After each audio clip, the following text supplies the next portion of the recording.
Hello दोस्तों, नमस्ते। आशा करता हूँ कि आप सभी लोग अच्छे होंगे। दोस्तों, आज इस वीडियो में हम बात करने वाले हैं लीगल नोटिस आखिर होता क्या है, कब जारी किया जाता है, कितने दिनों के बाद में जारी किया जाता है और इससे हमारे को क्या क्या प्रॉब्लम्स फेस करनी पड़ सकती हैं, इन सभी के बारे में बात करेंगे। दोस्तों, जिन लोगों ने अभी तक अगर मेरा चैनल सब्सक्राइब नहीं किया है तो प्लीज़ चैनल को सब्सक्राइब कर लीजिए। दोस्तों, मेरे पास में ज़्यादातर जो कमेंट्स हैं वो इसी बारे में आते हैं कि सर मैंने अगर इनका लोन नहीं चुकाया तो क्या होगा। देखो भाई, अगर आपके पास में पैसा है तो चुका दीजिए। आप इतना झंझट मत पालिए, क्योंकि आपके पास में बार बार सिस्टमेटिक जनरेटेड जो कॉल होती हैं वो आपके पास आती रहेंगी। धनी कंपनी के जो एजेंट और कॉल करने वाले वो चाहें तो भी वो कॉल्स बंद नहीं होंगे, क्योंकि उनका सिस्टम ही एक ऐसा बनाया हुआ है जिसके माध्यम से जिसका लोन टाइम पे पेमेंट नहीं हुआ है उनके पास में बार बार कॉल जाती रहती है, जिससे कि आप मानसिक तनाव में रहते हैं। दूसरी बात, अगर आपके पास पैसा नहीं है तो फिर आप बिल्कुल बेफिक्र रहिए कि भाई मेरे पास तो पैसा है ही नहीं देने के लिए, तो मैं इनको कहाँ से दूँगा। तो फिर इतना ज़्यादा डिप्रेशन आपको लेने की ज़रूरत भी नहीं है। लीगल नोटिस आए चाहे कुछ भी आए, आप बिल्कुल माइंड से, दिमाग से जो है टेंशन बिल्कुल निकाल के फेंक दीजिए कि भाई मेरे पास पैसा ही नहीं है तो मैं कहाँ से पे करूँगा। तो इन सब चीज़ों को ज़्यादा डिप्रेशन नहीं लेना है, और अगर आपके पास में पैसा है तो इनको जमा करा देना है और अपना छुटकारा पा लेना है। उसके बाद में आप इसको डीएक्टिवेट करवा दीजिए, ताकि इसको आपको बार बार समझ नहीं आएगी। तो दोस्तों, आप ये मोबाइल की जो लोन एप्लीकेशन है इनके चक्कर में तो आप प्लीज़ पढ़िए ही मत, क्योंकि इन लोन एप्लीकेशन के आपके जाल में फंस गए तो आप इसमें फंसते रहोगे और इससे बाहर नहीं निकल पाओगे। जितना भी आपका पैसा आएगा वो सारा इसी में देंगे, फिर अपनी जेब में आएगा। जब भी आपकी सैलरी आएगी पहले लोन एप्लीकेशन को भरोगे, फिर उससे फिर बाहर निकालोगे। इससे क्या होगा, आपको मंथली का जो सब्सक्रिप्शन चार्ज है वो भी आपको देना होगा, और बाकी इसमें जो चार्जेस लगते हैं, इंटरेस्ट रेट लगती हैं, वो भी आपको पे करनी होंगी। तो आप इन चक्करों में आप बिल्कुल भी ना पड़े और इन एप्लीकेशन के चार्ज से बाहर निकले। थोड़ा थोड़ा करके आप इनका पैसा चुका दीजिए, और नहीं है तो 2 महीने, 3 महीने, 5 महीने में जब भी आपके पास में पैसा आए आप इनको चुका दीजिए, और चुका के इनसे आप दूरी बना दीजिए। आप उतना ही सीमित खर्चा करें जितना कि आप कर सकते हैं, क्योंकि आप अधिक खर्चा करेंगे तो फिर आपको लोन एप्लीकेशन की तरफ देखना पड़ेगा और फिर आप पैसे जाल में फंस जाओगे। ये जो हम लोन लेते हैं, जितने भी मोबाइल एप्लीकेशन है इनसे हम अगर लोन लेते हैं तो ये जो होते हैं अनसिक्योर्ड लोन होते हैं। अनसिक्योर्ड लोन का मतलब हम इसके बदले में कुछ रखते नहीं हैं। सिक्योर्ड लोन वो होते हैं जिसके बदले में हम कुछ रख देते हैं, जैसे गोल्ड लोन हुआ, गाड़ी पे लोन हुआ, तो उसके बदले में हम कोई एसेट बैंक के पास रखते हैं कि भाई आप ये मेरी एसेट रखो और इसके बदले में मुझे लोन दो। तो ऐसी सिचुएशन में क्या करता है, अनसिक्योर्ड जो सिक्योर्ड लोन होते हैं उनमें बैंक जो है 90 दिन के बाद में, अगर आपने किसी से लोन लिया है और पेमेंट नहीं किया है तो 90 दिन के बाद में आपके अकाउंट को एनपीए घोषित कर सकती है। एनपीए का मतलब होता है नॉन परफॉर्मिंग एसेट, मतलब आपका जो अकाउंट है डिफॉल्टर के रूप में घोषित किया जाता है। उसके बाद में आपको लीगल नोटिस जारी कर सकते हैं। लेकिन ये लीगल नोटिस जारी हकीकत में करता कौन है, जैसे कि आपने बैंक से लोन ले लिया, अनसिक्योर्ड लोन लिया हो या फिर पर्सनल लोन लिया हो, अनसिक्योर्ड लोन लिया हो, जो भी लिया हो, तो उसमें क्या होता है कि आपने अगर बड़ी रकम ली है, मानो आपने 30 लाख, 20 लाख, 50 लाख बड़ी रकम आपने लोन ले ली, तो ऐसे मामलों में बैंक आपको लीगल नोटिस जारी कर सकती है और आपको कोर्ट में जाने के लिए बाध्य कर सकती है। और रही बात लोन एप्लीकेशन की, तो लोन एप्लीकेशन के माध्यम से हमें बहुत ही कम मात्रा में बहुत ही छोटी राशि हमको अवेलेबल कराई जाती है। 20,000, 50,000, 1 लाख, 3 लाख, इससे ज़्यादा हमें लोन अवेलेबल नहीं कराती है। वो भी अनसिक्योर्ड लोन होता है, जिसके बदले में हम कोई भी उनके पास में एसेट नहीं रखते हैं कि भाई अगर हमने लोन नहीं चुकाया तो वो हमारे एसेट को एनपीए घोषित करके और उनकी नीलामी कर सके। तो ऐसे मामलों में वो आपको क्या करती है कि फेक जो ये लीगल नोटिस होते हैं वो जारी करके कस्टमर को डराने की कोशिश करती है कि मैं लीगल नोटिस के द्वारा मैं कस्टमर को डरा के अपना पेमेंट ले लूँ। ऐसा करने की वो कोशिश करती है। ऐसा ही आपने देखा होगा कि रिकवरी एजेंट होते हैं, वो भी ये बोलते हैं, हमारे मन में भय पैदा हो जाता है कि अगर रिकवरी एजेंट घर पे आया तो क्या होगा। रही बात, अगर कानूनी तरीके से भी अगर रिकवरी एजेंट घर आता है तो सुबह 7 बजे से शाम के 7 बजे के बीच में ही आ सकता है। दूसरी बात, रिकवरी एजेंट जब भी घर आता है तो आपसे फ़ोन पे बात करके आपसे स्थान पूछेगा कि मैं आपसे कहाँ पे मिल सकता हूँ। ये नहीं है कि आपके बिना बताए आपके घर पे आ गया, घर वालों से बदतमीजी कर रहा है, पड़ोस वालों को बता रहा है कि भाई मैंने तुम इससे लोन लिया था, अब चुका नहीं रहा है। ऐसे बदतमीजी नहीं कर सकता, मिसबिहेव बिल्कुल भी नहीं कर सकता।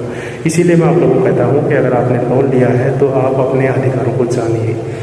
क्योंकि हम कई बार जो पर्सनल लोन लेते हैं वो ऐसा नहीं है कि हम हमेशा ही उसे चुका दें टाइम पे, ऐसा पॉसिबल नहीं है। जो भी पर्सनल लोन लेता है वो किसी कारणवश लेता है। आप मान लीजिए आपने पर्सनल लोन लिया, कोई बिजनेस कर रहे हो तो ज़रूरी तो नहीं कि आपको प्रॉफिट हो जाएगा, लॉस भी हो सकता है। कोरोना वायरस का जब टाइम आया, कोरोना काल आया, जब बहुत से लोगों ने लोन लिया और उसके बाद में वो बिजनेस स्टार्ट की, 2 साल तक उसका बिजनेस ही नहीं चला, ठप हो गया, पूरा EMI नहीं भर पा रहा।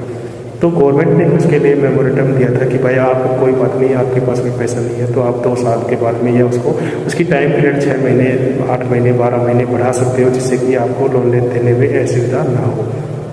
तो दोस्तों, तो लीगल नोटिस की वास्तविक हकीकत यही है कि जितनी भी लोन कंपनियां होती हैं, खासकर से मोबाइल की जो लोन एप्लीकेशन होती हैं, ये फेक लीगल नोटिस जारी करती हैं। आप उसको पहले अच्छी तरह से जांच लीजिए कि ये लीगल नोटिस जो होता है वो ओरिजिनल है या फेक है।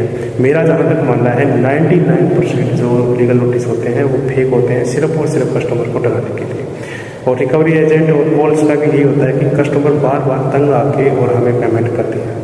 मैं आपसे पहले भी यही बोला था कि अगर आपके पास में पैसा है तो आप इनका पेमेंट कर दीजिए, आप इनका पैसा मत रोकिए, क्योंकि आप अगर इनका पैसा नहीं देते हैं तो आपका सिविल स्कोर तो इफेक्टिव होना ही होना है। बाकी ये कुछ कर नहीं सकते, कुछ भी नहीं कर सकते, कितना भी कोशिश कर लें, ये लीगल नोटिस जारी कर लें या कुछ भी कर लें, लेकिन आपके सिविल स्कोर में वो बिल्कुल ऐड हो जाएगा कि आपने फला कंपनी से इतना लोन लिया था जो अभी तक आपने चुकाया नहीं है, जिससे कि आपको भविष्य में लोन लेने में बहुत सी प्रॉब्लम फेस करनी पड़ेगी। आपके पास में बार बार सिस्टमेटिक जनरेटेड कॉल आएंगी, रिकवरी एजेंट बोलेगा आपको कि मैं घर आ रहा हूँ, कब देंगे, वो धमकियाँ देगा, क्योंकि उसको नॉलेज नहीं है, क्योंकि कानून का उसे नॉलेज नहीं है, वो आपसे मिसबिहेव कर सकता है। तो अगर आपके पास में पैसे नहीं हैं तो बिल्कुल भी चिंता करने की ज़रूरत नहीं है, बिल्कुल भी डिप्रेशन लेने की ज़रूरत नहीं है। जैसे ही आपके पास में पैसे आए, थोड़ा थोड़ा करके उनको पेमेंट कर दीजिए, जिससे कि आपके पास में कॉल्स वगैरह ये सब आना बंद हो जाएगी और आपको मानसिक तनाव से भी मुक्ति मिल जाएगी। तो अगर आपके पास, मान लीजिए कि आपके पास में पैसे हैं और आप चाहते हैं कि नहीं दूँ, तो वो तो भाई तरीका गलत है, क्योंकि आपने लोन लिया है तो कॉन्ट्रैक्ट पे आपने साइन किया था कि मैं फला डेट को आपका पैसा ब्याज के सहित आपको मैं चुका दूँगा। क्योंकि टर्म्स एंड कंडीशन इनके जो होते हैं वो हम पढ़ते ही नहीं है। टर्म्स एंड कंडीशन बहुत बारीक लाइन में होते हैं और उनको कोई भी नहीं पढ़ता। ज़्यादातर 99% लोग टर्म्स एंड कंडीशन को ध्यान देके पढ़ते नहीं है। टर्म्स एंड कंडीशन और वो जो साइन करवाते हैं वो, उसके अंदर टर्म्स एंड कंडीशन में यही होता है कि हम एक सहमति देते हैं कि मैं इस लोन को फला डेट तक मैं ब्याज के सहित चुका दूँगा। उसके बावजूद अगर आप नहीं चुकाओगे तो सिंपल सी बात है, NBFC से रजिस्टर्ड कंपनियां होती हैं, आपके लोन में वो जो सिविल स्कोर है उसमें इफेक्ट पड़ना ही पड़ना है। आपका सिविल स्कोर लो होता है और उसमें एंट्री भी होती है। सिविल स्कोर में एंट्री होएगी तो आप किसी भी बैंक में जाइए या वित्तीय संस्थान में जाइए या किसी मोबाइल के लोन एप्लीकेशन में जाइए, आपको लोन देने से पहले वो एक बार देखेगा कि पैन कार्ड में इसका क्या रिकॉर्ड है, क्योंकि पैन कार्ड में रिकॉर्ड एंट्री हो जाता है। इसीलिए जब भी हम कोई लोन लेते हैं तो हमसे आधार कार्ड, पैन कार्ड और ये सब जरूरी डॉक्यूमेंट्स लिए जाते हैं। पैन कार्ड बहुत इंपॉर्टेंट होता है, क्योंकि पैन कार्ड में सब कुछ मेंशन होता है, आपने कहाँ लोन लिया है, कितनी कंपनियों से लोन लिया है, उसका समय पे पे किया है कि नहीं किया है, ये सब पैन कार्ड में एंट्री होती है। तो अगर आपके पास में पैसा है तो चुका दीजिए, अगर पैसा नहीं है तो बिल्कुल भी डिप्रेशन लेने की जरूरत नहीं है। फिर भले ही चाहिए लीगल नोटिस दो, कुछ भी दो, आपका कुछ भी नहीं बिगाड़ सकती। आप दिमाग से निकाल के फेंक दो कि मेरा कुछ ऐसा होगा, पुलिस आएगी। तो पुलिस के लिए तो मैंने आपको पहले भी बोला है कि ये मामला जो है पुलिस से बिल्कुल संबंधित नहीं है। लीगल नोटिस जारी करके आपको कोर्ट में जाने के लिए वादे कर सकती है, लेकिन इतने कम पैसे के लिए ये जो कंपनियां हैं ये आपको कोर्ट में कभी भी नहीं ले जाएंगी, कभी भी लीगल नोटिस जारी नहीं करेंगी, क्योंकि इतने पैसे में, जितने पैसे आपने लिया है, इतना पैसा तो इनको एडवोकेट करने और कोर्ट में केस लड़ने के लिए, जो कि बार बार आपको तारीखें मिलती रहेंगी, उसमें लड़ने में इनका पैसा बर्बाद हो जाता है। इसलिए ये लीगल नोटिस जारी करने से बचती रहती हैं और ये फेक लीगल नोटिस का सहारा करके और कस्टमर से पैसा वसूल करने की कोशिश करती हैं। दोस्तों, इन कंपनियों के बारे में मैं आप लोगों को और एक बात बता देता हूँ। आप जितना डरोगे ये लोग आपको उतना ही और ज़्यादा डराएंगे। आप लोग जितना इन लोगों से डरोगे ये आप लोगों को उतना ही ज़्यादा डराने की कोशिश करेंगे अगर आपने समय पे लोन नहीं दिया तो। इसलिए ज़्यादा डरना नहीं है। अगर आपके पास में पैसे नहीं है तो बिल्कुल भी नहीं डरना है। जैसे ही आपके पास में पैसे आए, आप इन लोगों को थोड़ा थोड़ा करके पेमेंट कर दीजिए और आप इनसे पीछे हटा दीजिए। पैसे नहीं है तो डरना नहीं है, क्योंकि आप जितना डरोगे ये लोग आपको उतना ही डराएंगे। कुछ भी नहीं बिगाड़ सकते आप लोगों का ये, कुछ भी, अगर आपके पास में पैसे नहीं हैं तो। अगर आपके पास पैसे हैं तो चुका दीजिए, नहीं है तो कुछ भी नहीं बिगाड़ सकते। दिमाग से जितना भी माइंड में जितना भी डिप्रेशन, जितने भी क्वेश्चंस आपके दिमाग में चल रहे हैं, सबको निकाल के साइड में रख दीजिए। जैसे ही आपके पास में पैसे आए तब पे कर दीजिए। उससे पहले बिल्कुल आप इन दिमाग में जितने भी क्वेश्चन चल रहे हैं उनको निकाल के एक तरफ साइड में रख दीजिए। अगर आपको ये वीडियो पसंद आई तो प्लीज़ चैनल को सब्सक्राइब कर लीजिए, जिससे कि हम लोगों की एक टीम बन सके, हम लोग एक साथ खड़े हो सके, सब लोग के आपस में कमेंट्स के द्वारा बात कर सकें। आप कमेंट्स करके अगर कोई आपके दिमाग में कोई ऐसे सवाल चल रहा हो कि यार ऐसा करने से ऐसा होगा, तो आप मुझे कमेंट्स करके भी पूछ सकते हैं। मैं कोशिश करूँगा कि सभी के कमेंट्स के जवाब देने की। हो सकता है 2-4 मिनट लेट हो जाए, लेकिन मैं फिर भी कोशिश करूँगा कि आपके प्रत्येक कमेंट्स का मैं जवाब देने की। तो दोस्तों चैनल पे बने रहिए और जो चैनल है इसे सब्सक्राइब कर लीजिए। थैंक्स।